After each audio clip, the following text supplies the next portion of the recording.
Top quality और consistent performance के लिए सिर्फ सिल्वर पंप नाम याद रखना।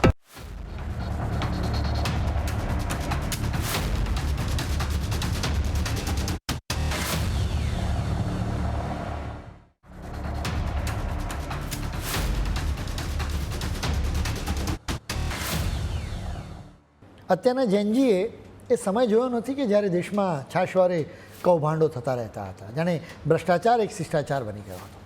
સાફ સુથરી સરકાર એ તો જાણે દેશવાસીઓ માટે મોંઘું સપનું બની ગયું હતું, જે આખરે પૂરું પણ થયું. જોકે આજે ભ્રષ્ટાચાર વિશે વાત કરવાનું કારણ ભારત નહીં પરંતુ ઈરાક છે. ઈરાકના રાજકારણમાં અત્યારે ખરાખરીનો ખેલ જામ્યો છે. મે મહિનામાં સત્તા પર આવેલા નવા પીએમ અલી અલ જૈદીએ ખુરશી પર બેસતાની સાથે જ ઘોષણા કરી હતી કે હવે ભ્રષ્ટાચાર અને જનતાના પૈસાની ચોરી કરનારા દિવસો ગણવાનું શરૂ કરી દે. તેઓ માત્ર બોલ્યા જ નહીં પરંતુ તેમણે જે કરીને બતાવ્યું ને તેનાથી આખા દેશમાં સન્નાટો વાપી ગયો છે. દુનિયાભરમાં ચર્ચા થઈ રહી છે. સુરક્ષા બળોએ અચાનક જ એક્શનમાં આવીને એવા મોટા મોટા માથા ઉપર ત્રાટકવાનું શરૂ કર્યું કે કોઈને ભાગવાનો મોકો જ ન મળ્યો. ડઝનબંધ મોટા સરકારી અધિકારીઓ અને સંસદ સભ્યોને રાતોરાત જેલના સળિયા પાછળ ધકેલી દેવામાં આવ્યા. જ્યારે કૌભાંડીઓના ઘરમાં તપાસ કરવામાં આવીને તો અધિકારીઓની આંખો પણ ફાટી ગઈ, કારણ કે ત્યાંથી લાખો ડોલરની રોકડ રકમ મળી આવી, સાથે ઘરેણાઓ પણ ભંડાર મળી આવ્યા.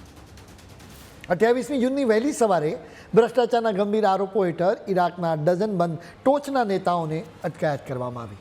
આ આખી વાતનો ખુલાસો ઈરાકની સરકારી ન્યૂઝ એજન્સીએ રવિવારે કર્યો હતો. આ ઓપરેશન એટલું ગુપ્ત અને મોટું હતું કે રવિવારની વહેલી સવારે સુરક્ષા બળોએ પાટનગર બગદાદના સૌથી સુરક્ષિત ગણાતા ગ્રીન ઝોનના તમામ રસ્તાઓ સીલ કરી દીધા હતા. આ એ જ હાઈ પ્રોફાઇલ વિસ્તાર છે જ્યાં દેશની સંસદ, તમામ સરકારી મંત્રાલયો અને વિદેશી દૂતાવાસો આવેલા છે.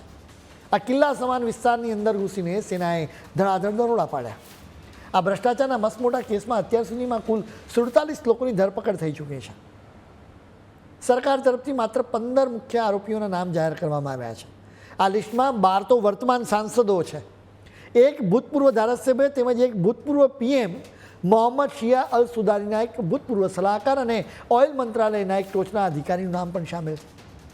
હવે નવાઈની વાત એ છે કે પકડાયેલા સંસદ સભ્યોમાં કેટલાક ભૂતપૂર્વ વડાપ્રધાન અલ સુદારીના શિયા રાજકીય જૂથના છે, તો કેટલાક સુન્ની સમુદાયની પ્રભાવશાળી અઝમ એલાયન્સ પાર્ટીના નેતાઓ છે.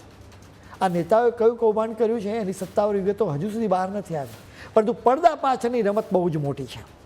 ગયા વર્ષે નવેમ્બરમાં થયેલી સંસદીય ચૂંટણીમાં અલ સુદારીના જૂથે સૌથી વધુ બેઠકો જીતી હતી, પરંતુ ઈરાન તરફી શિયા પક્ષોના ગઠબંધનમાં પીએમ પદના ઉમેદવારને લઈને એવો ગજગ્રાહ ચાલ્યો કે આખરે અલ સુદારીએ પીછેહટ કરવી પડી.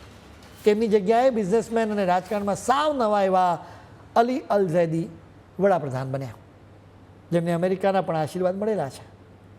ઈરાકમાં ભ્રષ્ટાચારની વિરુદ્ધની આ લડાઈના માસ્ટર માઇન્ડ અલી અલ ઝૈદી જ મુખ્ય મનાઈ રહ્યા છે. કોઈ લાંબો રાજકીય ઇતિહાસ ન ધરાવતા ઉદ્યોગપતિ મે 2026માં સત્તા પર આવ્યા અને ઈરાકના સૌથી યુવા પીએમ બન્યા. કોઈ પણ મોટી તપાસની શરૂઆત એક નાની કડીથી શરૂ થતું હોય છે. ઈરાકના કિસ્સામાં એ કડી બન્યા અદનાન અલ જુમૈલી, જે રિફાઇનિંગ બાબતોના ભૂતપૂર્વ નાયબ ઓઇલ મંત્રી હતા. મે મહિનાના અંતમાં તેમની ધરપકડ થઈ. ઈરાકની સરકારી મીડિયાના મતે પૂછપરછ દરમિયાન તેમણે જે રહસ્યો ખોલ્યા ને તેણે માત્ર તેમને જ નહીં પરંતુ બીજા ઘણા બધા મોટા કૌભાંડીઓ અને તેમની છુપાયેલી સંપત્તિના સરનામા આપી દીધા. આ એક ધરપકડ પછી તો મોટી ઝાડ બિછાવવામાં આવી. એમાં અઝમ એલાયન્સના વડા મુથન્ના અલ સામરાઈ, સંસદ સભ્યો જિયા અલ જનાબી, બહા અલ નૂરી, મોહમ્મદ અલ કરબુલી, આલિયા નાસિફ અને હિન્દ અલ અબ્બાસી જેવા મોટા નામો આ બાદ ઝડપાઈ ગયા. સૌથી મોટી મજાની વાત એ છે કે પકડાયેલા અલ જનાબી પોતે સંસદની ભ્રષ્ટાચાર વિરોધી સમિતિના જ અધ્યક્ષ હતા અને નાસિફ તેમના ડેપ્યુટી હતા. જેમને ચોરી રોકવાનું કામ સોંપાયું હતું ને તેઓ ચોરી કરતા પકડાયા.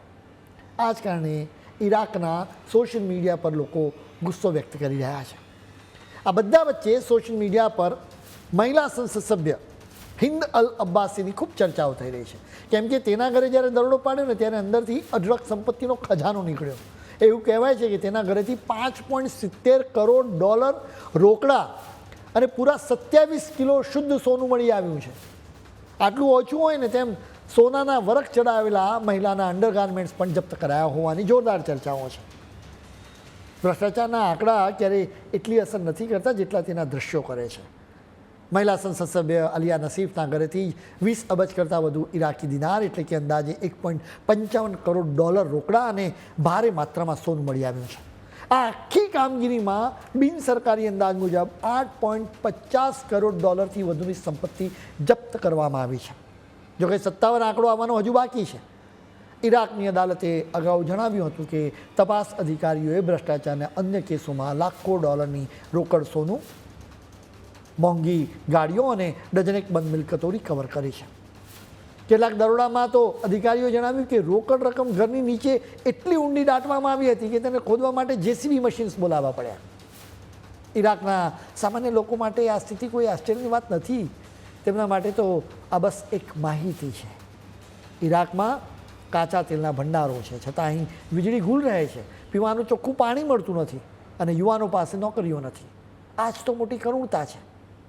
સાથે એ કે એક તરફ અઢળક સંપત્તિ છે તો બીજી તરફ સામાન્ય જનતાનું જીવન નરક જેવું છે. ટ્રાન્સપરન્સી ઇન્ટરનેશનલના ઇન્ડેક્સમાં ઇરાક 181મા દેશમાંથી છે કે 136મા નંબરે છે, જે દર્શાવે છે કે ત્યાં પારદર્શિતા ઓછી છે અને ભ્રષ્ટાચાર વધુ છે. નેતાઓના ઘરેથી અઢળક સોનું અને રોકડ મળે અને કાયદો તેમને પકડે ત્યારે સામાન્ય માણસને એક આશા જાગે કે ગમે તેટલી શક્તિશાળી વ્યક્તિ કેમ ન હોય, આખરે તો તેણે પાપનો હિસાબ આપવો જ પડે છે. રાજકીય વિશ્લેષકો ચેતવણી આપે છે કે ધરપકડથી સમાચાર બને છે, પણ ઇતિહાસ તો ત્યારે જ રચાય છે જ્યારે ગુનેગારોને ખરેખર આકરી સજા થાય.